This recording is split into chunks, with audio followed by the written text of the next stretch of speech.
پارادۆکس ڕەهەندە سیاسی و پۆزیتیڤ و نێگەتیڤەکان یان بۆ چوونە دژ بەیەکەکان دەخاتە بەرباس و تاوتویان دەکات.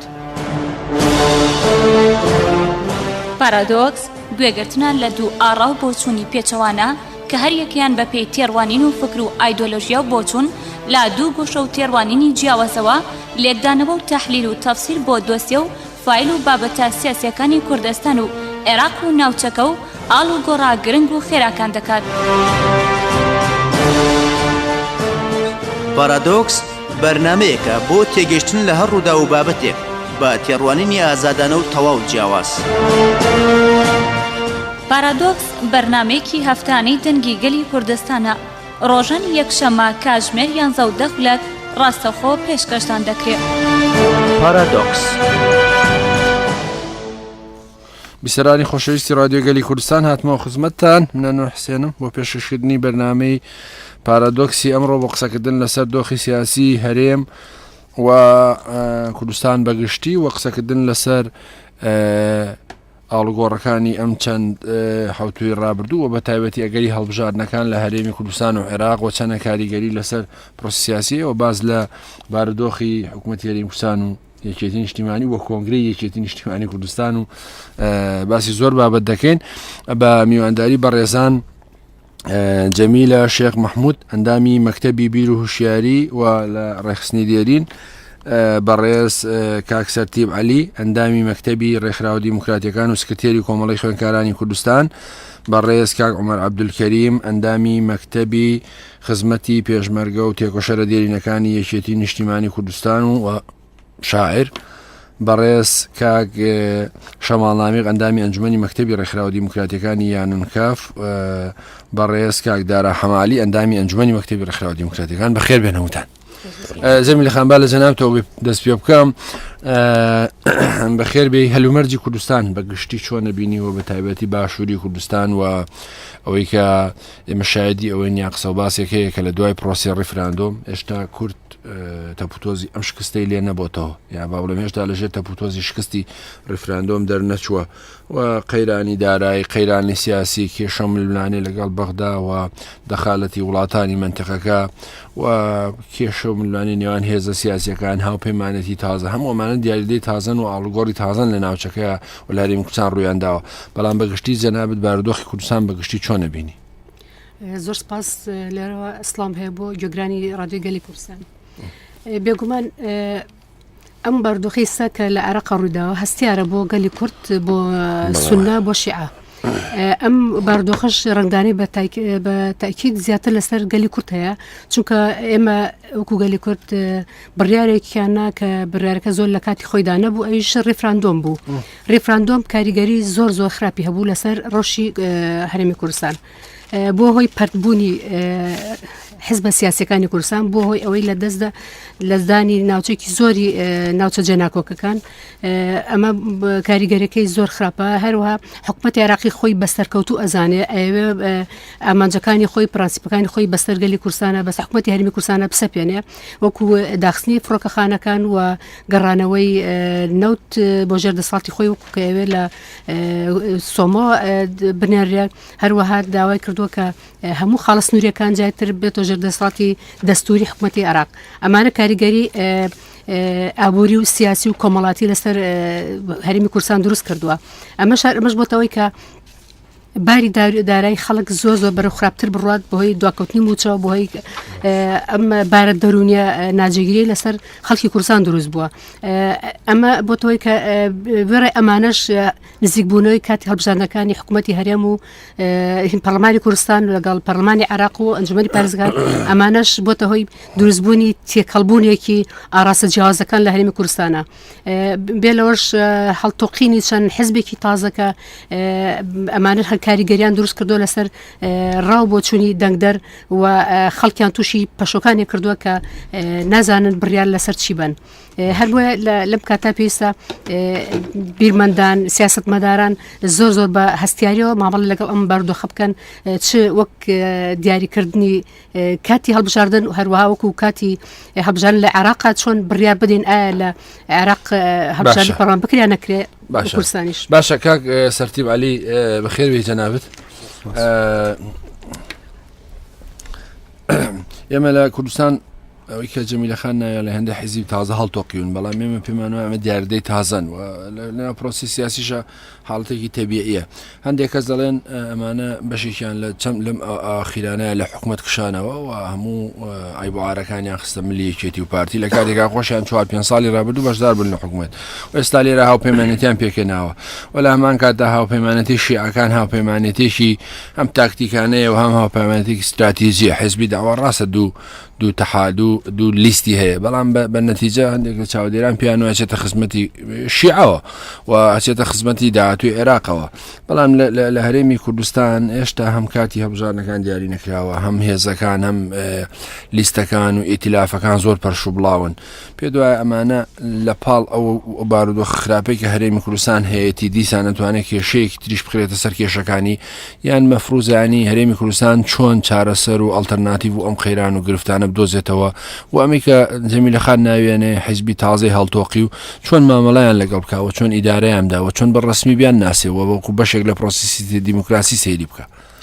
لە ڕاستیە دروستبوونی حیزبی تازە ئەگەر بەدیوێکە دیاردەیەکی دیموکراتی بێەوە ڕنگدانەوەی فرەحیزبی و فرەلایەنی بێ لە هەرێمی کوردستان یا لە عێراقا لە سەرێکی ترەوە ئیشکالێتێکی هەیە لەبەرەوەی ئەم حیزبە تازانەی کە لە چەند ساڵی ڕابردووە بە تایبەتی لە دوای بزوتنەوەی گۆڕانەوە کە دروست بووە ناسنامەیەکی فکری دیاریکراو یا گزارش لە طبقەیەکی ئیجتیماعی یا طبقەیەکی ئابووری ناکا بەقەت ئەوەی ڕەتفعلێکە لە بەرامبەر کێشە ناوخۆیەکانی حیزبێکی دیاریکراوە یا بەرامبەر بە دەسەڵات بە شێوەیەکی گشتی و ئێستا هەموو ناسنامەی ئەم حیزبە تازانە و تەوژمە تازەکان دژایەتیکردنی دەسەڵاتە و بە دیاریکراویش یەکێتی و پارتی لە کاتێکە زۆرێک لەم حیزبانە لە محەڵەی جیاوازە بۆ خۆیان بەشدار بوون لە حکومڕانی لە هەرێمی کوردستانە. بۆ نمونە حیزبێکی وەکو کۆمەڵی ئیسلامی لە چەندین کابینەیە بەشداری کردووە، هەروەها یەکگرتووی ئیسلامی کوردستان لە کابینەکانە بەشداری کردووە و بزوتنەوەی گۆڕان لە دوا کابینەی هەرێمی کوردستانە بە چەند وەزارەتێکی گرنگ و وەزارەتی سیادی و چەند دەستەیەک بەشداری کردووە، بەڵام بەداخەوە تا سەر ئەم بەشداریکردنە بەردەوام نەبوو. بەو پێی لەوانەیە کۆمەڵێ وعدی زۆر گەورە کە بارتەقای بارودۆخی ئابووری هەرێمی کوردستان و بودجەی حکوومەتی هەرێمی کوردستان نییە بەرامبەر بە دەنگدەرەکانیان. ڕاستە لە هەمان کاتا ئێمە کێشەی پەخستنی پەرلەمان و دەرکردنی وەزیرەکانمان هەبوو، ئەمانە هەمووی پرۆسەیەکی نادیموکراتی و نایاسایی بوون. کێشەی هەرێمی کوردستان و عێراقیش گشتی و بە تایبەتی ئەمە باسی هەرێمی کوردستانەکەین ئەوەیە تا ئێستا مؤسساتی یاسایی مؤسساتی وەکو پەرلەمان و حکوومەتی هەرێمی کوردستان سەروەر نییە. حیزبایەتی ئەکرێ حیزبەکان بۆ خۆی بەرنامەی خۆیان بەرنامەی سیاسی و ئابووری و کۆمەڵایەتی خۆیان بدەنە فراکسیۆنەکانیان و ئەوان لە ناو پەرلەمانە یا لە ناو حکوومەتە کاری لەسەر بکەن جێبەجێ بکەن و ئەمە ئیشکالێکی تر هەیە لە هەمان کاتە حکوومەتی زۆرینەواتە کاتێک کە حیزبێک بەتەنیا یا لەگەڵ چەند هاوپەیمانێکی بچووکە کە حکوومەت پێکەێنێ ئەتوانێت بەرنامەکانی خۆی جێبەجێ بکە. بەڵام لە ساڵانی ڕابردووە کارنامەی حکوومەتی هەرێمی کوردستان کۆکراوەی بەرنامەی هەموو حیزبەکان بوواتە حیزبێک بە باگراوندێکی سۆسیال دیموکراتەوە لەگەڵ حیزبێکی کۆنسەرڤاتیڤە لەگەڵ حیزبێکی ئیسلامیە لەگەڵ حیزبێکی تا ڕادەیەک ڕادیکاڵی وەکو گۆڕانە ئەمانە کۆبوونەوە بەرنمەیەکیان نووسیوەتەوە بۆ حکوومەتی هەرێمی کوردستان بۆ جێبەجێکردن کە ئەمە لە حیزبایەتی لە کۆمەڵگەیەکی دیموکراتیە ئەگەر حیزبایەتی پێشکەوتوو بێ ئەمانە نابێ یەکردنەوە. واتە چۆن ئەبێ حیزبێک بە باگراوندێکی ئیسلامی و هەمان بەرنامەی هەبێ بۆ ئابووری وەکو حیزبێکی سۆسیال دیموکرات. ئەمە هەڵەیەکە پەیوەندی بە دیاردەی حیزبایەتی و قۆناغی گەشتسەندنی حیزبایەتی ئەوە هەیە لە هەرێمی کوردستانە سەبارەت بە دروستبوونی ئەو هاوپەیمانەتیانەی کە وەکو باسیشمان کردی لە هەرێمی کوردستانە کە هاوپەیمانی تازە هەرچەند تا ئێستا لە ناوچە دابڕاوەکانە دروست بووە لە هەرێمی کوردستانە تا ئێستا ئەم هاوپەیمانەتیە کاری بۆ ئەکەن بۆی سێ حیزبی وەکو هاوپەیمانی و گۆڕان و کۆمەڵێک بگرن بەڵام بەپێی دوایین لێدوانی کۆمەڵی ئیسلامی کە باس لەوەکەن ئەوان لە هەرێمی کوردستانە لیستی خۆیانە بێ ئەمەش بۆ خۆی کۆکردنەوەی هێزەکانە بۆ وەرگرتنی دەسەڵات واتە ناسنامەیەکی فکری دیاریکراوان نییە بەقەت ئەوەی کە ڕەتفعلێکە بەرامبەر بە دەسەڵات ئەو دەسەڵاتی کە بێگومان خۆشیان بەشدار بوون کە ئەمە تەفاسیلێکی زۆری هەیە. لە عێراقیشە هاوپەیمانی شیعەکان وەک ئاماژەت پێیان هەمیشە ئامانجی سەرەکی شیعەکان بەدەستهێنانی پۆستی سەرێک وەزیرە لە عێراقەوە تا ئێسش توانیویانە و سەرکەوتوو بوون لەم بوارەیشە و ئێستش لە حیزبی داعش دەرنەچووە لە چەند ساڵی ڕابردووە ئێستشی لەگەڵا بێ کە بە چەند هاوپەیمانەتێکی جیاواز وەکو هاوپەیمانەتی نەسر و هاوپەیمانێتی مقتەدا سەدر و حەکیم و چەند هاوپەیمانەتێکی تر هەموو ئەمانە لە ئاخیرا ئەتوان وەکو چۆن لە ساڵی ڕابردووەتە لە ئینتخاباتی پێشووترە لە تەحالوفی نیشتیمانی شیعەکانە کۆبوونەوە کۆ ئەبنەوە لەسەر استراتیژێکی دیاریکرا و کە ئەویش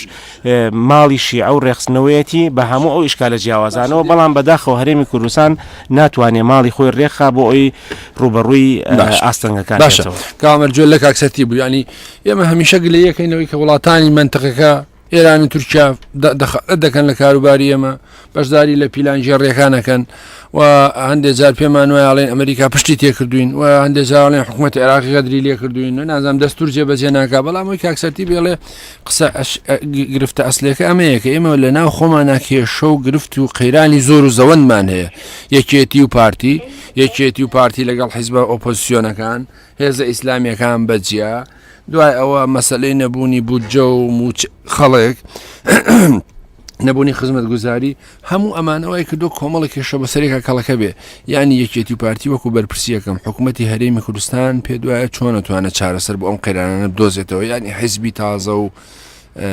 ڕێکخراوی تازە نابێت بێتە گرفت بە بۆ چوونی تۆ یان پێ دوای ئەمانش دیسانە بن بە کێشە لە کۆمەڵگایە و ئەوەی کە ئێمە بینین بۆ نمونە بچنەوەی گۆڕان چەند ساڵ لە حکوومەتەوە کشاوەتەوە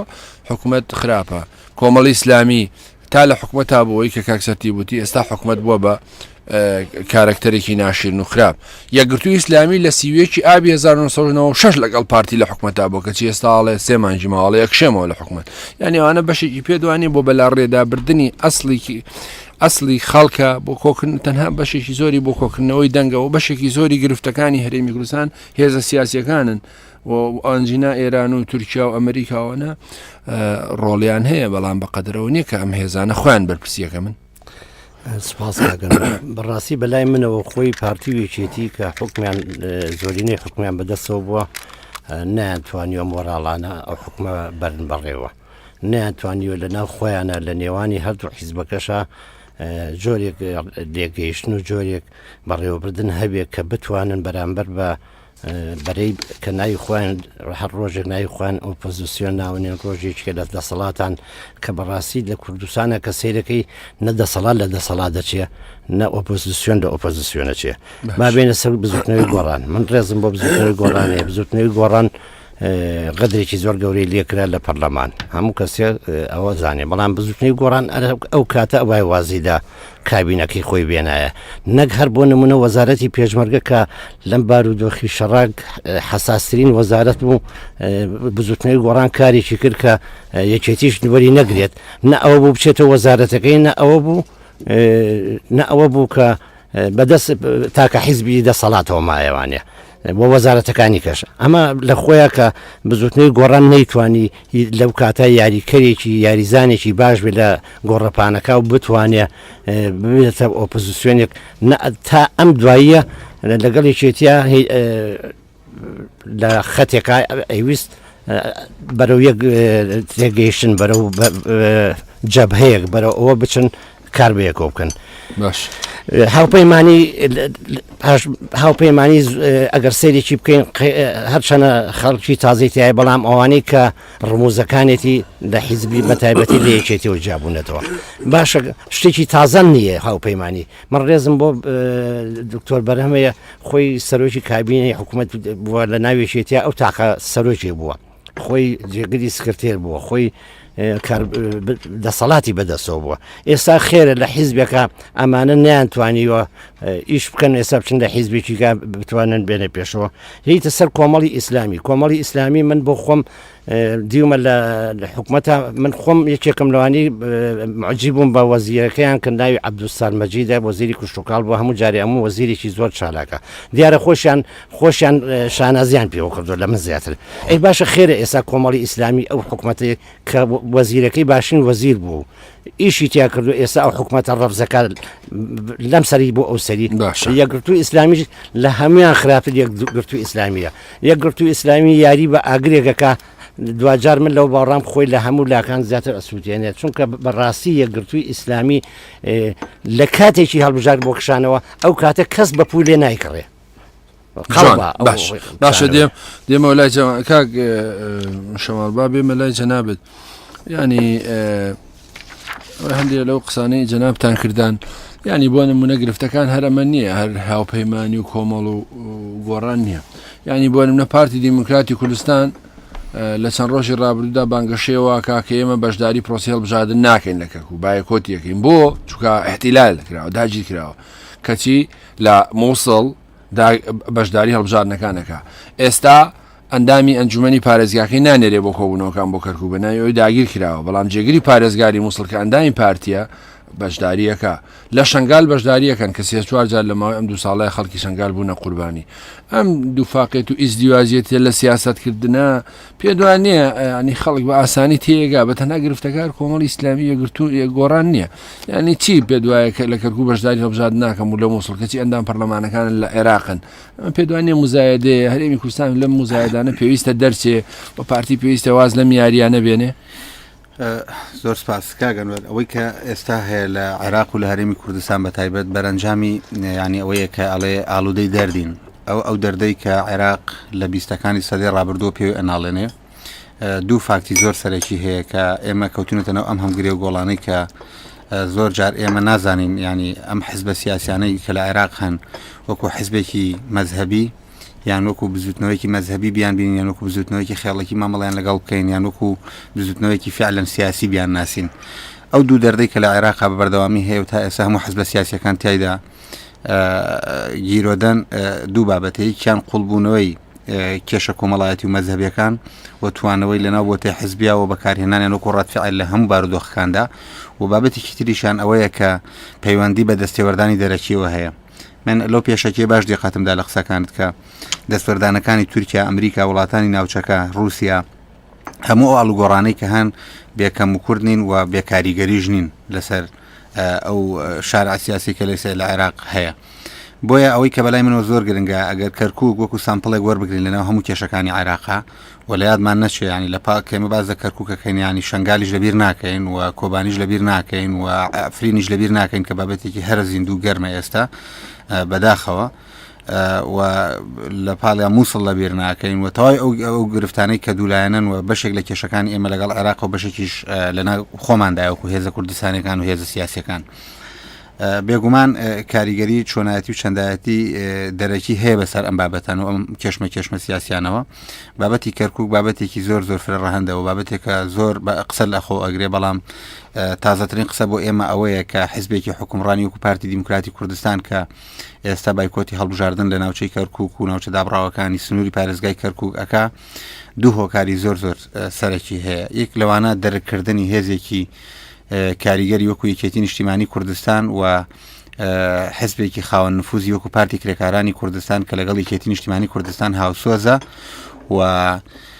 دەنگەکانی ئەم پارتە سیاسەکە پارتی دیموکراتی کوردستانە لە هەڵبژاردنەکانی ڕابردوو کە پارێزگای کەرکووک لەژێر حکومڕانی کوردی بووە تا ڕادەیەکی زۆر و پارێزگار کورد بووە و کورد حاکم و سەروەر و سەردار بووە لە کەرکووک پارتی دیموکراتی کوردستان دەنگەکانی وەکو پێویست نەگەیشتۆتە ئاستی بەدەستێنانی کورسیەکی شەرعی کە لە ڕووی قانونیەوە ئێمە ئازانین بە سیستمی کۆتا و بە هەندێک هاوکێشەی سیاسی و قانونی و تەوافق و ئەوانە لێخۆشبوون هەبوو بەرامبەر بە پارتی دیموکراتی کوردستان بۆ ئەوەی کورسیەکی مسۆگەری پەرلەمانی عێراق لە کەرکووک بەدەست بهێنێ بۆیە لە دوای ڕووداوەکانی 16 ئۆکتۆبر ئەو کارەساتی کە بەسەر کەرکووکە هاتووە کەرکووک ئێستا جۆرێک لە ناڕوونی پێوە دیارە و لە ئەم ناڕوونێژدا پارتی دیموکراتی کوردستان ئەوێت استقلالی ئەو بارودۆخە بکات و وەکو جۆرێک لە بابەتی نەتەوایەتی بیفرۆشێتەوە و بێت چەمکی داگیرکردن و احتلال و ئەوانە بەکار بهێنێ بۆ جوڵاندنی عەتفی جەماوەری خۆی بە دەرەجەی یەکەم بۆ قایلکردنی جەماوەری خۆی بۆ ئەوەی ئەو شکستە جارێکی تر نەچنێتەوە کە ناتوانێت کورسیەکی پەرلەمانی یان لانی کەم مەقعدێک بەدەست بهێنێ لەو پارێزگایە بۆیە بایکۆتکردنەکە وەکو بەدیلێکی نەتەوەیی و لە بەرگی نەتەوەیدا دەیفرۆشێتەوە ئەحساسی شارعی کوردی دەوێت بەمە بجوڵێنێ و بەداخەوە ڕاگەیاندنیشمان هەیە بازاڕی بۆ پەیدا دەکاوە ئەمە دەکاتە جۆرێک لە سەروەری نەتەوەیی و بۆ پارتی دیموکراتی کوردستان دەینەخشێنێ لە ڕاستیدا ئەوەی کە هەیە خەڵکی کەرکک و ناوچەدا بڕاوەکان هەم فرەمەزهبن و بعدی جغرافی و بعدی تاریخی و بعدی دینی و دنیایەک جیاوازی هەیە لەناو ئەم جیاوازیانەدا کە پارتی دیموکراتی کوردستان نەیتوانیوە فرەبەرهەم بێ و نەیتوانیوە ڕێگایەکی ڕاست و دروستی هەبێ و لەو نەخشەڕێی کە نەخشە ڕێگای مێژووی ئێمەیە و نەخشە ڕێگای قوربانی ئێمەیە و بارتەقای قوربانەکانی خەڵکی کەرکک و ئەو ناوچانەیە پارتی نەیتوانیوە هاوسۆز بێ لەگەڵ خەڵک لەگەڵ مێژوو لەگەڵ ئەو دەستکەوتانە بیان پارێزێ و ئێستاش دێ مزادی سیاسی پێوەکاوە کەم تەرخەمەکانی خۆی و شکستەکانی خۆی دەیەوێت لە نێوان قەوسێکا بە وشەی احتلال و بە ئەحساسی نەتەوەیی ئەحساسێک کە بەڕاستی 100% مزایدەیە و سیاسی ژنی ئەتوانم بڵێم ئەگەر سیاسی بواە دەبواە سیاسەکە ڕووی لە عێراق و شارێکی سیاسی عێراقی بواە نەک بەڕاستی تۆ بێ بایکۆتی خەڵکی خۆت و حقوقەکانی بکەیت ڕاستە دوای دێمەلات کاکدارە هەمالیم کاتت باش کاکدارە گوێل لە بۆچوونی ئەم بەڕێزانە بوو لە قسەیەکی هەم ئەو قسەی کاک شەماڵ هەوە قسەی کاعومەر کاعومەر سەبارەت بە ناوخۆتی نەدەسەڵات دەسەڵاتە نە ئۆپۆزیسیۆن ینی مەبەستی ئەوەیە هیچ کامیان بە فۆرمی خۆی ئیش ناکە کاعومەر و بەرپرسیارەتی هەڵناگرن و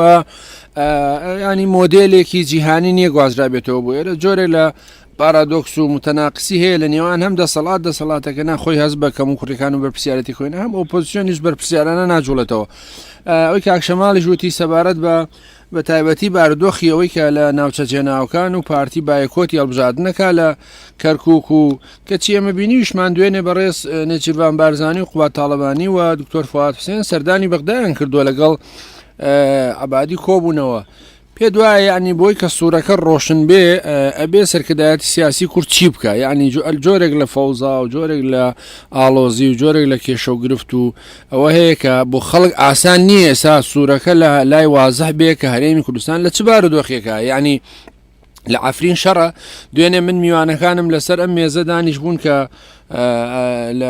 لە کوردانی ڕۆژئاوا بوون ئەوان پیانوا بوو کە پارتی دیموکراتی کوردستان بەشدارە لەو گەلە کۆمەکی ئەنە کەسە بەشدارە سوپای سووریای ئازاد تورکیا ئەوانە لە باکوور بۆ نمونە ئەبینی بارودۆخەکە چ ینی بۆ گشتی سوورەیە کە وازەح بێ کوردلانی کەمە بێ سوورەیەکی وازەح بدا بەدەستەوە و یعنی بۆ خەڵک ڕۆشن بێ کە بارودۆخی چی لێ دەبێت چی بکرێ یا با بڵێم بە بۆچوونی جەنابێت باشترین ئەڵتەرناتیڤ کامێ سڵاو لە جەنابەت کاگەنوەر لە ئەو هەڵبژاردنە میوانە بە ڕێزەکان و لە بیسەرانی خۆشەویست لە ڕاستیە من لەو قسەیەوە دەست پێکەم کە بەلای منیش وەختەیەکی دروستە کە ئەڵێنە دەسەڵات وەکو پێویست دەسەڵاتەوە لە ئۆپۆزیسیۆنیش بەباشی بە ڕۆڵی خۆی هەڵساوە ڕاستیە دەسەڵات بە حکمی ئەو هەموو کێشە و گیر و گرفتە گەورانەی کە لە ساڵانی ڕابردووە هەبوون و کەڵەکە بوون و بەردەوامیان هەبووە لە ڕاستیە گەشتۆتە مەرحەلەیەک کە توانای چارەسەرکردنی کێشەکانی نییە لانی کەم لە ماوەیەکی نزیکایان بە ڕێگایە کە بتوانێت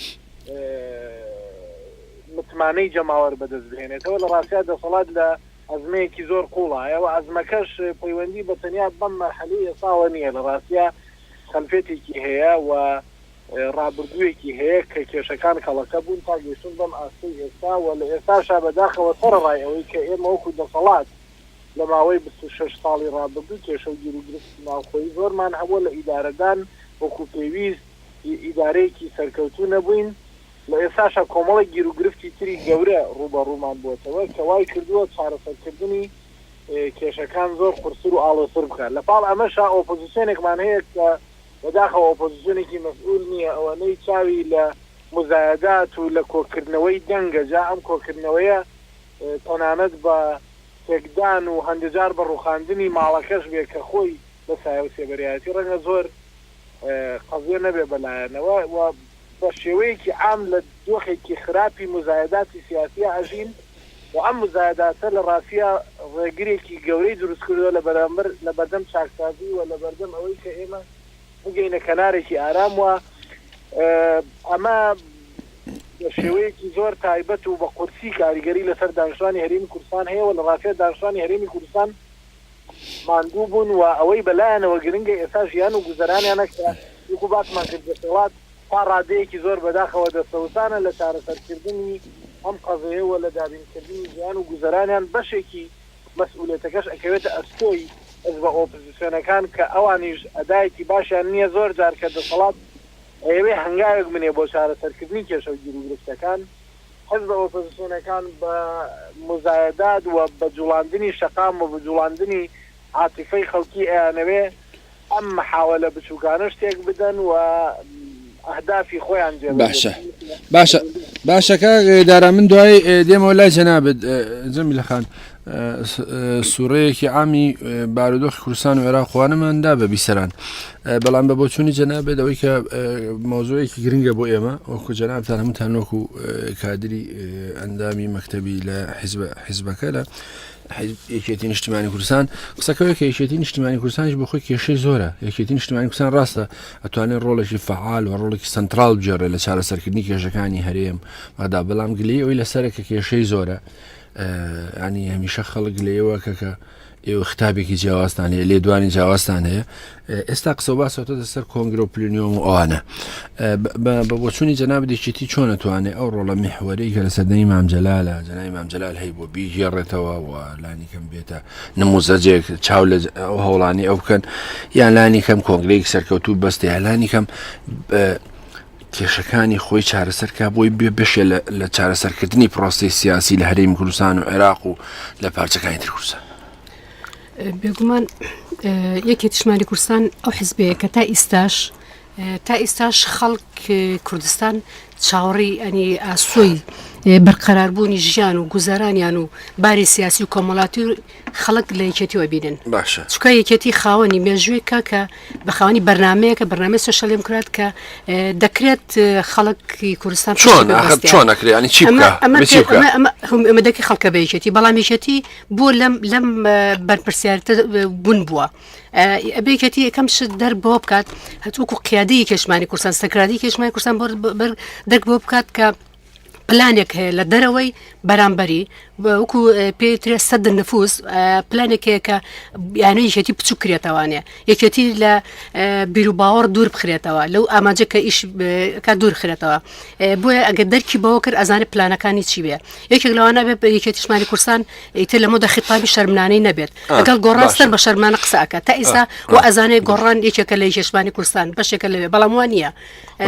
لەسەر سەردەمی انتخاباتەکە کە لە 2009 بانگەشەی واکرە کە گۆڕان دەنگە ناڕازەکانی یەکێتی کۆکات و جاتێتەوە ناوی یەکێتی بەڵام وانە بوو سەرسەختترین دوژمنی یەکێتی دەرچوو ئەمە ئێستاش ئەو پرۆپاگەندە بۆ حیزبەکەی کاک بەرهەم ساڵح کرێ کە ئەڵێن گوایە دەنگە ناڕازیەکان کۆکاتەوە جاتێتەوە ناوی یەکێتی ئەمە لەدانە لە جەماوەری کێشمانی کوردستان یەکێتی دەرک بۆ بکە واتە خیتابێکی شەرمنانی نەبێ ڕازگۆ بێ ئەمە یەک ڕازگۆ بێ خیتابی شەرمانی نەبێ بوێریش بێ کە بەڵگەکان بخاتە ڕووکە ئەم حیزبانە بۆ لە کێشمانی کوردستان جیابوونەتەوە چکە ئەمە ئەوەی کە جامتە هیچی نەبیر و باوەڕە نە بەرژۆندی خەڵکە بەڵکو مەسەلەکانیان بەرژۆندی شەخسی و کورسێکی جەنابی مام جەلال بووە هیچیکە نییە ئەتوان بەدان بەڵگەی بیسەلمانم کە چ گۆڕان چ کاک بەرهەمیش کە جیابوونتەلێکێتی تەماشا پێ دوایە بۆ کۆنگرا ئەبێکێتی چی بکە یەکەم شت خۆی پاپکاتەوانێ لەو دەنگانی کە دەنگی گۆڕانن دەنگی کاک بەرهەمن ئەمانە کاتە دەرەوە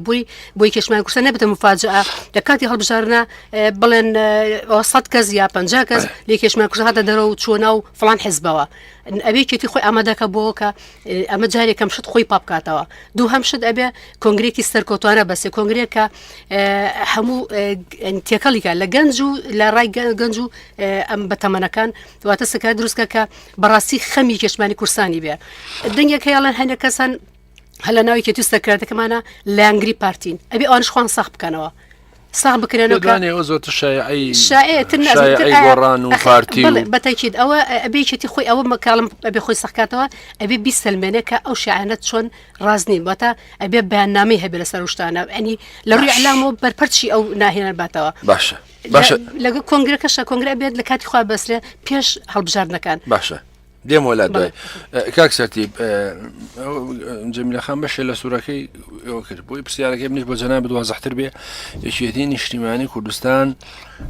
لە پرۆسی سیاسی کوردستان بە گشتی کوردستانی گەورە و لە عێراق و ناوچەکەش ڕۆڵی گرنگی هەبووە بە تایبەتی لە سەردەمی جەنابی مامجا خۆشەوە باشزانی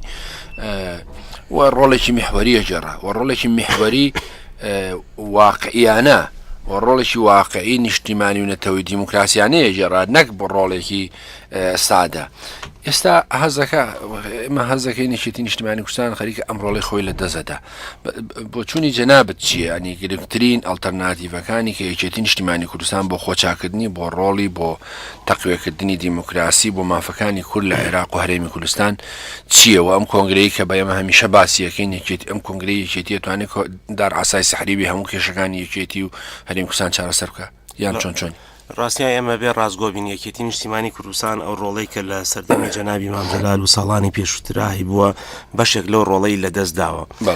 گەڕانەوە بۆ بەدەستهێنانەوەی ئەم ڕۆڵە مێژوویە بێگومان بە گەڕانەوەیە بۆ نەهج و ڕێبازی جەنابی مام جەلال کە لە یەک کاتە سیاسەتی پاراستنی هاوسەنگی بووە لە گەڵ سەرجەمهێزە کاریگەرەکان لە ناوچەکەوە چی لەگەڵ وڵاتانی کاریگەر لە ناوچەکەیە واتە سیاسەتی جەنابی مام جەلال ڕوون بوو کە سیاسەتێکی هاوسەنگی بوو واتە لە کاتێکە لەگەڵ ئێرانە لە کاتێکە لەگەڵ ئەمریکایە لە کاتێکە دەست پێشخەری بۆ لەگەڵ تورکایە لە هەمان کاتە پشتیوانیکردنی خەباتی ئاشتی خوازانەی هەدەپ و ئەو کاتە کە بە ناوی بەدەپە و ناوی جیاوازەوە ئەیبینین لە هەمان کاتە سیاسەتی قوڵایی استراتیژی ئەتوانم بڵێم کە بەو شێوە لێ ئەڕوانی کە ئێمە پێویستمان بەوە هەیە لە ئاسی ناوخۆ جۆرێک لە سەقامگیری و ئاشتەوەی کۆمەڵایەتی دروست بکەینەوە بە ئەمە بەشێکیشی لەسەر یەکێتی نیشتیمانی کوردستان و لەسەر شخصی جەنابی مام جەلالیش لەوانەیە لە محەڵەیەکی تاریخیە زۆربەی هەڤاڵان و کادرانی یەکێتی نیشتیمانی کوردستان ڕووی لۆمە و گلەیشمان کردوێتە جەنابی مام جەلال لە هەندێک دەست پێشخەری و لە هەندێک چوونەوە پێشەوەی لەگەڵ هێزە سیاسیەکان لە ئاسی کوردستان و لە ئاسی عێراقا بەڵام بە نەتیجە ئەمە لە ئاستێکی استراتیژی بەخێر و خۆشی بۆ خەڵکی کوردستان کەوتوێتەوە ئەو دەست پێشخێرانەی بۆ ئاشتەوایی لەگەڵ پارتی دیموکراتی کوردستانە چونکە بە نەتیجە سیاسەتی چەپکەگوڵ کە جەنابی مام جەلال باوەڕی پێ هەبوو لەو شوێنەی کە دەسەڵات هەبوو جێبەجێ ئەکرد بۆ نمونە لە سندیکاکانە لە دەڤەری سلێمانیا خۆی سندیکایەکی وەکو ڕۆژنامە نووسان سندیکاکانی ترە لە حکوومەتی هەرێما کە ئەبێ هەموو هێزەکان بە پێی سنگ و قورسایی خۆیان بەشدار بن و یەکێتی نیشتیمانی کوردستان لە ساڵانی ڕابردووە جۆرێ لە جۆرەکان کە تێبینی ئەکراوە لەلایەن چاودێرانەوە دوورکەوتنەوە هەبوو لە سیاسەتی جەنابی مام جەلال چونکە بەڕاستی وەفاداری بۆ جەنابی مام جەلال تەنها چەمکێکی عاتیفێ نییە مام جەلال توراسێکی سیاسی گەورەی بۆ یەکێتی نیشتیمانی کوردستان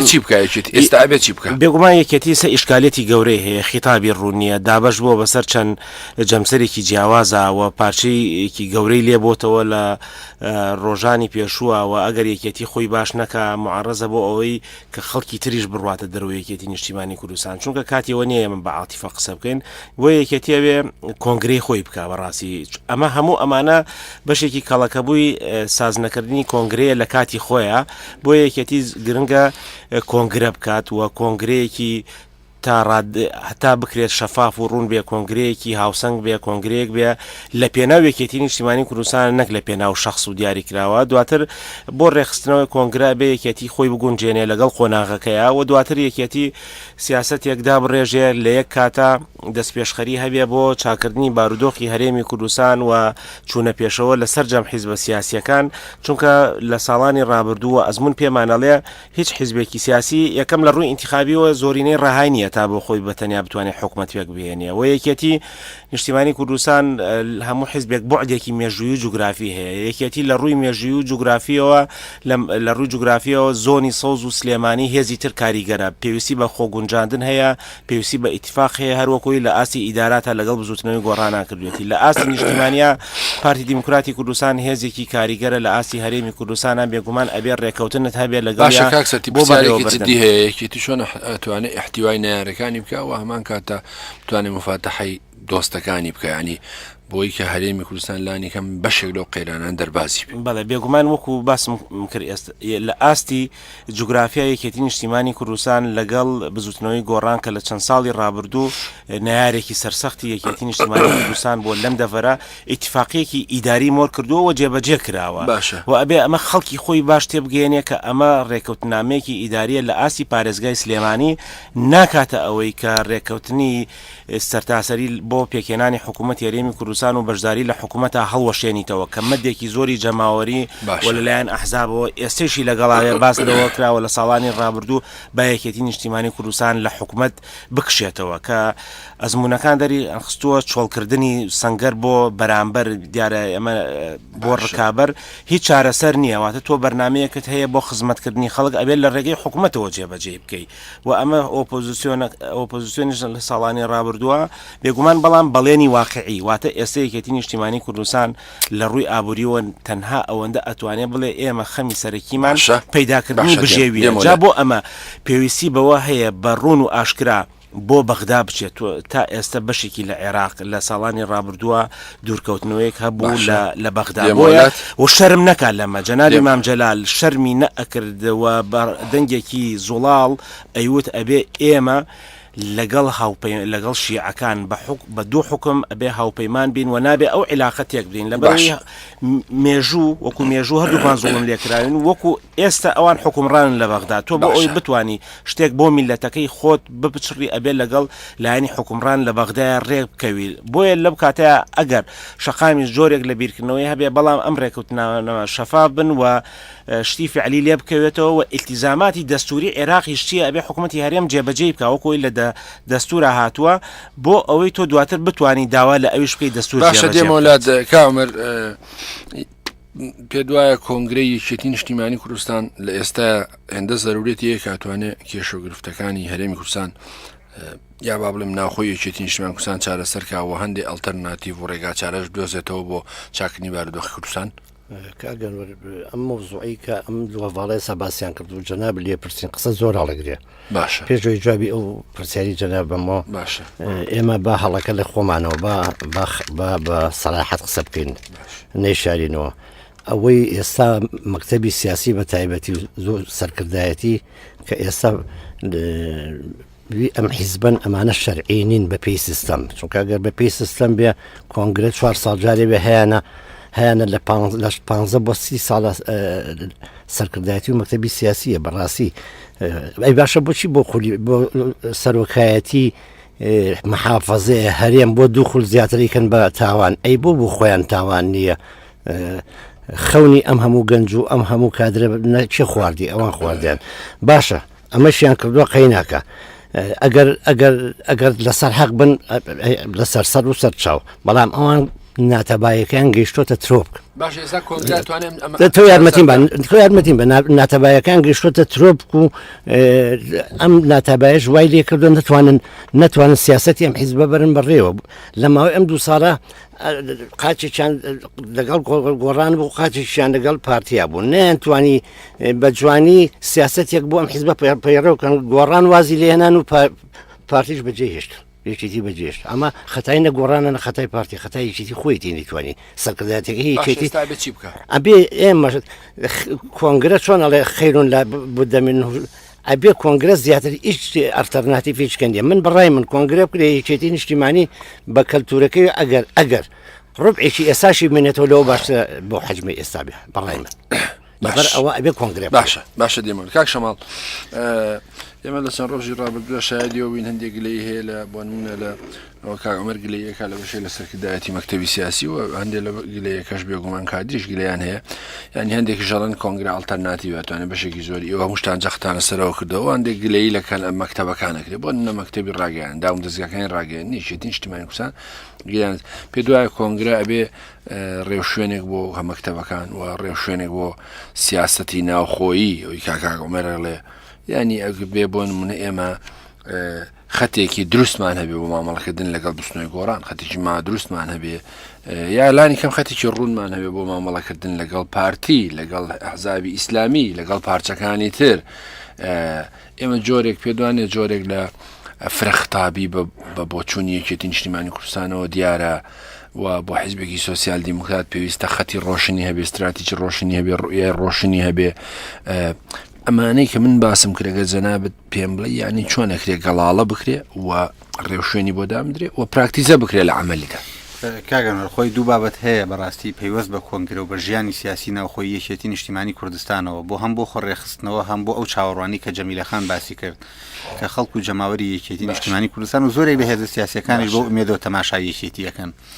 ینی ئالێتی جێبەجێکردن و بەستنی کۆنگرە تۆ بۆ ینی بۆ ئەوەی تۆ بەرهەمێکی باش بچنیتەوە چۆن پێویستە زەوەکەت بکێڵی ئامادەی بکەیت تۆی باش دەرمانی باش ئامادەکاری بکەیت تۆش کۆنگرا بێ بە ئامادەکاریەوە بکەیت کۆنگرە نابێت ببێتە بۆمبێکی تر و ببێتە بڤەیەکی تر و ببێتە کارەساتێکی تر بۆ یەکێتی نیشتیمانی کوردستان چکەی مازانین لە ئێستاە هەم گەلە کۆمەیەکی دەرەکی بەرامبەر بە یەکێتی نیشتیمانی کوردستان هەیە ئەبینین و لە ناوخۆشدا خاوەنی ئەم گرفت و کێشانەیە کە هەندێک گروپ و مەڵۆچکەی بچوک بچوک لە ناو یەکێتی نیشتیمانی کوردستاندا ماون وەکو بۆمبێک ئامادە کراون بۆ ئەوەی لە تەوقیتەکانی هەڵبژاردن لە کاتی کۆنگرەوە لەو قۆناغانەی کە هەستیارن بۆ یەکێتی نیشتیمانی کوردستان و جۆرێک لە چارەنووسازیتایە بەڕووی یەکێتیدا بتاقێنرێنەوە بکرێنە دەستکەوت و مزایدە بۆ لایەنەکانی تر و بۆ ڕووخاندنی ورە و ئیرادەی یەکێتی نیشتیمانی کوردستان کە لە ڕاستیدا ئەمە جۆرێک لە خەیاڵیشی تێدا ئەوەی کە بەلای منەوە زۆر زۆر گرنگە یەکێتی نیشتیمانی کوردستانە بێ خۆی پاک بکاتەوە لەو کەسانەی کە قاچێکیان لە ناو یەکێتی نیشتیمانی کوردستاندایە و امتیاز و مڵک و ماڵی یەکێتی نیشتیمانی کوردستان بەکارهێنن و پێیەکی تریشیان و ئینتیما و مەبدەیان لە شوێنێکی ترە لەبەرەوە پێویستە یەکێتی نیشتیمانی کوردستان ئەوەڵەن سەرکردایەتەکەی لەگەڵ خۆی ڕازگۆ بێ خۆی پاک بکاتەوە لەو کەسانە و دەبێت لێ پێچینەوە لە هەموو ئەو کەسانە بکە مڵک و ماڵی یەکێتیان ڕۆژێک بە هۆکاری ئەم حزبە بەسایی ئەم حزبە بە هەیبەتی جنابی مامجلال بە هەیبەتی یەکێتی نیشتیمانی کوردستان داگیر کردو ئێستا قۆرخیان کردو بەکاری دێنن چکە ئەمانە مافی کۆمەڵە و سندیکا و ئەحزابە بە پێی قانون و بۆیە من ڕاشکاوانە ئەیڵم هەموو ئەو کەسانی کە یەکێتی نیشتیمانی کوردستانیان پێ خۆش نیە بەجێی دێڵن حزب دروست دەکەن کۆمەڵە دروست دەکەن هاوپەیمانی دروست دەکەن گەلە کۆمە دروست دەکەن شەرعەن و قانونن و سیاسیان بۆ یەکێتی نیشتیمانی کوردستان پرسیارێکی تازە نییە و یەکێتی نیشتیمانی کوردستان باجی ئەم جۆرە هەڵوێست و ئەم جۆرە مووقیف و ئەم جۆرە بابەتانی دا ئەوەش کە پەیوەندی بە هێزە سیاسیەکانەوە هەیە یەکێتی نیشتیمانی کوردستان ڕوون و ئاشکرایە دەبێت پێی حەجمی خۆی مامەڵە بکە یەکێتی نیشتیمانی کوردستان ناتوانێت خەمی ئەوانش لە کۆڵ بگرێ کە بەرپرسی یەکە من لە تاوانەکان و بەرپرسی یەکە من لە هەڵەکان و بەرپرسی یەکە من لە دروستکردنی قەیرانەکان و یەکێتی نیشتیمانی کوردستان نابێت باجی هیچ جۆرە ئیحراجی و هیچ جۆرە شەرمەزاریی ئەوانە بدات و خۆی بخاتە ژێر ئەم بارەوە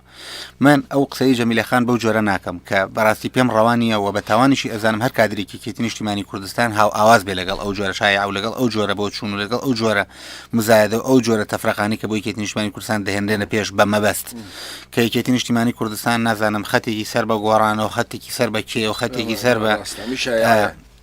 سەر بە پارتی و نازام سەر بەکێ کاکە ئێمە یەکێتین یەکێتی کێ منم تۆی کاگەنەوە جەمیلەخانە کاک عومەر و کاک سەرتیفەکانی تر و هەموو هەواڵەکانی ترەکە ئێستا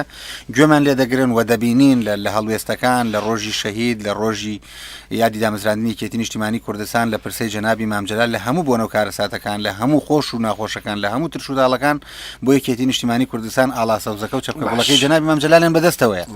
بۆ یەکێتی نیشتیمانی کوردستان وجودی هەیە بوونی هەیە و لە کایە حکومڕانی و سیاسی و مێژووی بەرپرسیارەتی خۆی هەیە و خۆی نادزێتەوە بەڵام یەکێتی نیشتیمانی کوردستان سەرکردایەتەکەشی دەبێت ڕازگۆ بێ لەگەڵ جەماوەڕەکەی و لەگەڵ خۆی ئەبێم هەنگاوانە بنێ ئالەتی جێبەجێکردن و بەستنی کۆنگرەیەکی تەندروست و چارەسەر و یەکلایکردنەوەی بەشێک ئێمە ناتوانین بڵێن هەموو کێشەکە چکە یەکێتی نیشتیمانی کوردستان ڕەنگە پێویستی بە دوو کۆنگرەی ئارام هەبێ بۆ ئەوەی تەواوی کێشەکانی بخاتەوە سەر سکە و چارەسەریان بۆ بدۆزێتەوە بەڵام ئەوەی کە لە ئێستا هەیە دەبێ ئەو ڕاستیانە لە بەرچاو بگرێ ینی چۆن جیاوازی من و هەواڵێک نییە کە لە ناو بزوتنەوەی گۆڕانە بۆ یەکێتی نیشتیمانی کوردستان ینی من هەمان ئیمتیازم هەیە و هەواڵێکی بزوتنەوەی گۆڕان جا من ئەگەر هەمان ئیمتیازم هەبێت لە دەچم لە ماڵ و دادەنیشم بۆی هەموو ئەمانە پرسیارن لەسەر بەرپرسیارەتی یەکێتی نیشتیمانی کوردستان ئەگەر یەکێتی نیشتیمانی کوردستان درێژکراوی بەرژەوەندەکانی بزوتنەوەی گۆڕانە دەبێت خۆی حلکات و لەگەڵ بزوتنەوەی گۆڕانێک بگرێت و بزوتنەوەیکی سیاسی پێک بێنێ ئەگەر یەکێتی نیشتیمانی کوردستان درێژکردنەوەی بزوتنەوەیکی سیاسی وەکو و هاوپەیمانیە کە کاکەم سەرۆکاتی دەکات دەبێت خۆی حلکایە دەبێت خۆی نەجات دوایین پرسیارەکان قسەکەن کاک دارە ئێستا بەشێکی زۆری ئەحزابی سیاسی تێڕوانینیان ئاوای لێ هاتووە کە حزب بریتیە لە پرۆسەی دەنگدان و گرنگەوەیە کە تۆ لە هەڵبژاردنەکانە چەند کورسی و چەند دێنی ئەنجێنا هەندێک جار وا بیرەکرێتەوە کە گرنگ نییە بۆ نمونە مەبادیەکان لەکوێیە استراتیژ و ئایدۆلۆژیەکە لەکوێیە ئەگەر نا بۆ نمونە حیزبێکی وەکو یەکگرتووی ئیسلامی کوردستان لە حکوومەتی سیوێکی ئابی 1996 بەشداریەکە لە ژێر هەیمەنەی حکوومەتی بەعسا لە بەغا کە چیە سا لە حکوومەت دەکشێتەوە لە حکوومەتەکە بە کەڵک نایە ینی ئەم پارادۆکسە و ئەم ئیزدیواجێتە لە سیاستکردن تەنها لە بەرەوەی حیزبێک دەنگ بێنێ پێ دوایە یعنی ئاکامی بەرەو کوێ ڕواوە بێگومان ئێستا مەشاهدیەوەین کە یەکێتی نیشتیمانی کوردستان لە ڕابردوودا لە کورسێکی زۆرەوە پاشەکشەی کردو واقعەتێکەوە لە هەڵبژاردنەکانی ڕابردووشا مەکتەبی سیاسی بەیاننامەیەکی ڕسمی ڕاگەیانوتی ئێمە پاشەکشەمان کردووە بەڵام ئێستا کە مەسەلەکات هەڵبژاردن یەکێتی نیشتیمانی کوردستان بۆ هەڵبژاردنەکان پێویستە خەت و ئیستراتیژ و ڕۆشنی چی بێ؟ خۆی لە ڕاستیە لەسەر ئاسی هەموو دنیا هەڵبژاردن یەکێکە لەو پرۆسە گرنگانەی کە بۆ ئیدارەدانی وڵات و بۆ نوێبوونەوە و بۆ پێشخستنی وڵاتێکی گرنگە بەڵام بەداخەوە لە هەرێمی کوردستانە بە جۆرێک لە جۆرەکان بەهۆی مزایداتی سیاسیەوە بە هەستەکەی هەڵبژاردن هەنێک جار ئەوەنەی زیانمان پێ بگەێنێ ئەوەندە قازانجمان پێ نەگەێنێ بەڵام بێگومان ئەمەش هەر تەبریر نییە بۆ ئەوەی کە هەڵبژاردن نەکرێ یان تەخیر بکریان لە وەختی خۆیان ئەنجام نەدرێت چونکە بە نەتیجە هەڵبژاردن چەندێک کۆمەڵێک هێز هەن ئێستا وەکو باسم کرد ڕەنگە بەهۆی مزایداتەوە تا ڕادەیەک لە مانا و لە ڕۆڵە ئەساسەکەی خۆی خاڵی بکەنەوە بەڵام بە نەتیجە لە دوورمەودا قازانجەکانی زۆر و گەورابن بە نسبەت یەکێتی نیشتیمانی کوردستانەوە ئەوەی گرنگە ئەگەر هەڵبژاردنەکان دەرفەتی پێ بدەن لە ڕاستیە ئەوەیە کە پێش داخەڵبوون بە پرۆسەی هەڵبژاردن من نازانم لە ڕاستیە مدەکە چەندێکە چونکە تا ئێستا هەم حکوومەتی هەرێم مدەکەی دەستنیشان نەکردووە هەمیش ئەو خلافە سیاسی کە لە نێوان لایەنەکانە هەیە زۆر واضح نییە کە مدەکە کەی ئەبێ بەڵام لە ڕاستیە ئەگەر مدەکە دەرفەتمان پێ بدا حەقوایە یەکێتی نیشتیمانی کوردستان پێش ئەوە ناوخۆی خۆی ڕێک بخاتەوە کۆنگرە ئەنجام بدا سەرکردایەتیەکی ملتەزیمی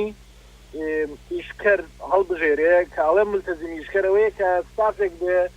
تەبابێ لە ناوخۆی خۆیە و لە ڕاستیە ڕێز لە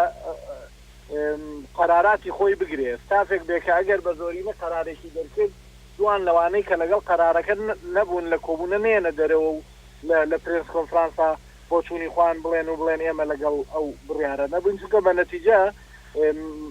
مەبدەئی زۆرینە و کەمینە ئەبێ حکوم بکاوە بە نەتیجە ئەو بڕیارانەی کە بە زۆرینە ئەبن بە بڕیاری حەزب پۆلیسە ئەوانەی کە لەگەڵ بوون و ئانش کە دژ بوون وەکو یەک دیفاعی لێ بکەن و هەوڵی جێبەجێکردنی بدەن کە ئێمە مەرحەلەیە لە ڕاستیا و کاتە فرصەت ئەدەین کەوادر و قاعیدەی جەماوەری یەکێتی ئیشوکارەکانان بە فیڕۆ نەچێ ون نەبێەوە ئەو هەوڵ و جۆد و ماندووبوونانەی کە دوو حزبەکانی ئەدەن شوێنی خۆی بگرێت چونکە ئەگەر سەرکردایەتیەکی ئیشکەر و ملتەزیمت هەبوو ئەو کاتە بێگومان ئەبێتە چۆترێکی گرنگ بۆ پارێزگاریکردن لە کۆی حزبەکە و لە کۆی ئەو هەوڵ و ماندووبوون و تەخەڵایانەی کە کادر و قاعیدە جەماوەرێکە و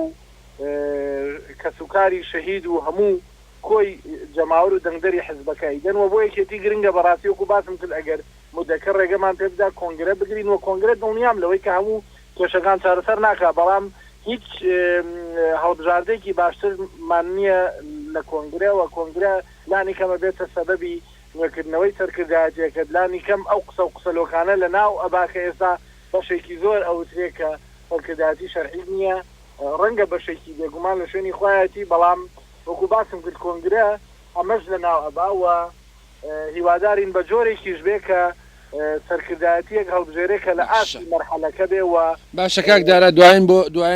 بۆ چوونی جەناب دۆرەگرمەوە دێمۆلات بیسەرانی خۆشەویست ئێمە ئەمڕۆ بەردەوام بووین لەسەر بەرنامەکەمان بەرنامەی پارادۆکس سەبارەت بە دۆخی سیاسی هەرێم کوردستان و تێڕوانی جیاوازەکان و بەستنی کۆنگرەی یەکێتی نیشتیمانی ڕۆڵی یەکێتی نیشتیمانی کوردستان لە پرۆسەی سیاسی عێراق و هەرێمی کوردستان بە بەشداری بەڕێزان کاک شەماڵ نامیق ئەندامی ئەنجومەنی مەکتەبی ڕێکخراوە دیموکراتیەکانی یانونکاف بەڕێز جەمیلە شێخ مەحموود ئەندامی مەکتەبی بیر و هوشیاری بەڕێز کاک عومەر عەبدولکەریم کەسان ئەندامی مەکتەبی خزمەتی پێشمەرگە و تێکۆشە دەرینەکان بەڕێز کاک سەرتیب عەلی ئەندامی مەکتەبی ڕێکخراوە دیموکراتیەکان و سکرتێری کۆمەڵی خوێندکاران بەڕێز کاک دارا حەماعەلی ئەندامی ئەنجومەنی مەکتەبی ڕێکخراوە دیموکراتیەکانی جەمیلە خانەگە بە کورتی لە دوایین پرسیار بێمە لای جەنابەت ئەوەیە کە بۆ نمونە زۆر جار ئێمە بەراوردی خۆمانەکەین بە هەندێک وڵاتێمە مەترسیمان زۆر لەسەرە بەڵام هەندێک لە چاودێران هەرێمی کوردستان هەر بەقەدەر ئیسرائیل مەترسیمان لەسەرە یعنی بەڵام نقطەی قووەتی ئیسرائیل بریتە لە دەسا و دەستکردنی دەسەڵات و بریتە لە پرۆسەی دیموکراسی بەردەوام و بریتە لەوەی کە حکوومەت کێشە و گرفتی ئەو توێ نییە وەکو مەسلەی خزمەت گوزاری و ئاو کارەباوانە بۆیە پێیان وایە ئەسلی مەسلەکە مەسلەی دیموکراسیەتە لە ئیسرائیل کە ئێمە جیاکاتەوە ئێمە نەمانتوانی وەک پێویست دەستی دەسەڵاتین بە تایبەتی بۆ لە دوای پرۆسی ڕفراندۆم گلەیی حکوومەتی وڵاتی یەکگرتووەکانی ئەمریکا و دۆستەکانیەوە کە مەسعود بەرزانی چەند ساڵ لەسەر پۆستی سەرۆکێرێن بۆ دەستی دەسەڵاتی نەکردو یعنی پێ دوای پرۆسی دیموکراسی بەش بێت لە دەرچوونی هەرێمی کوردستان لەم قەیران و ماسەقەی تێکەوتووە بێگومان دیموکراسیەت لە هەرێمی کوردستانە ئەتوان بڵم تووشی نەکسێکی گەورە بووە ئەویش ئەوەی کە پارتی دموکراتی کوردستان بە تەواوەتی قۆڕخی دەسەڵاتی کردووە لە هەرێمی کوردستانە و بە تایبەتی مەسعود بەرزانی کە وەک سەرۆکی هەرێم هەتا پلانی هەبوو دوای هەڵبژاردن دوای ڕفراندۆمیش ئەگەر سەرکەوتوو بووە 10 ساڵی کەش بماتەوە لە دەسەڵات بەڵام ئەمە هۆکارێکی سەرەکیە بۆی کە دیموکراسیە لە کوردستانە شکست بێنێ بەڵام ئەتوان بڵم شێواویەک دروست بۆ لە هەرێمی کوردستانە دیموکراسیەت نەیتوانیوە یعنی دەنگە ئازادەکان مافی خەڵک مافی هاوڵاتیان بە ئەوەکو خۆی بپارێزرێ بێ لەوەش نەیتوانیوە پەیوەندی نێوان حزبەکان لەسەر ئەساسێکی نیشتمان پەروەرانە پەیوەندیەکان دروست بێ کاتێک کە قۆڕخکاری دەسەڵاتە بێ حزبەکان نیشتمانەکانە لیا دەچێت و زیاتر پەنا بەنە بەر تێکدانی ئەگە پرسیارێکی سادە و جوابەکەی جەنابی پشت کورد بێ ینی چەنە گەشتبینی بۆی کە بارودۆخ سیاسی هەرێمی کوردستانیە با بڵم بارودۆخی کورد بەگشتی لە هەر جواب پارتی کوردستان لە ئایندەیە بەرەو باشی ئەڕوە ینی بۆ لە ڕۆژاوە لە باکوور خۆپشاندانەکانی ئێرانمان بینی هەندێک پیانوە بکەوە سەرەتای گەڕانەوەی بەهاری عەرەبیە و گەڕان ڕزگاربوونی ڕۆژهەڵاتی کوردستانە ئەگە بە کورتی سوورەیەک عام لەسەر کورد بەگشتی بیتێ چۆن سوورەکە بینی نازم من لەو بڕوانیم کە ئەمریکا و رووسیا ڕازی بن بەوەی کە جایەکتر بە خەریتەی شەرق ئەوسەد دەستکاری بکەن ئەنی ئەتوانم بڵێم بڕوانەکەم دەستکاری بکەن بۆیە ئێمە هەرێمی کوردستانی بە هەر پارچێ لەناو خۆیان بەرژەوەن لەناو هەر بڵێ کورد لەناو باشنەوە عێراقا ڕۆژاوە سووریا ئەوەی کێشەکانە بەشێکی فیدرالی چارەسەرکەن پێم باشە هەر چوار پارچەکە فیدرالی بکەن ئەسێ بۆ عەرب چەند نەزانم 30 دەوڵەتیان هەیە با ئێمەش چوار ئەقلیمان هەبێ هەرێکان فیدرالی خۆی بێ بۆی کە پەیوەندیەکە بێ دوای دروستکە لە بینمانە کاکسەتی ئەوەی کە ئێستا نموزەجی هێنامەوە نموزەجی بەرچاو ئیسرائیلەکان بۆی دەسەڵاتکردنی دەسەڵات و دیموکراسیەکەیان ماونەتەوە لە نێوان 22 دەوڵەتی عەربی و 56 دەوڵەتی ئیسلامی کە هەڕەشان لە سەریان جگە لە هەندێک وڵاتانی گەورەی زلهێز کە لەگەڵ بەرژەوەندەکانی ئەوان نین پێ دوایە ئێمە دوای ڕیفراندۆم